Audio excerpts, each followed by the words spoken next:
congratulations on the film. Have you been pinching yourself, not just how good the film's been received, but the fact that you've been nominated and you're here this evening?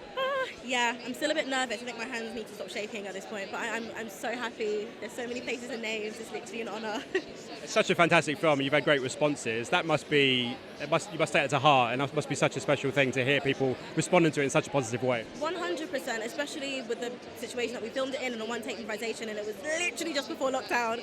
So it's nice to get this response. How does your brain work when you're doing a one-take scenario? Because I can imagine on theatre it's something like that as well, I can imagine, but there are mistakes. Did you think, oh God, I don't want to make a mistake, I don't want to be the one that makes the mistake to stop an hour and a half film being shot? You do think that, but it is improvisation, so you just have to think, what would I do, and I think that's the easiest part, the fact that it's improv, there's no lines. If it was a one take with line, that would be like, but it's improv, so you just go with the flow, really. Go with the flow. So you could be you could go on Whose Line Is It Anyway and hold yourself pretty well, I think.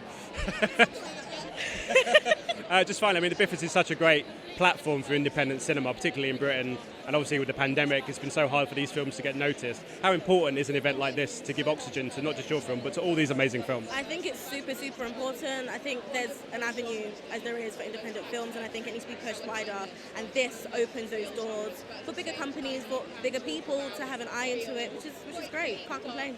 Ladies and gentlemen, you're watching Hey You Guys! Hey You Guys, huh? Hey You Guys. Is that from the Goonies? It is indeed, yeah. Nice. Hey You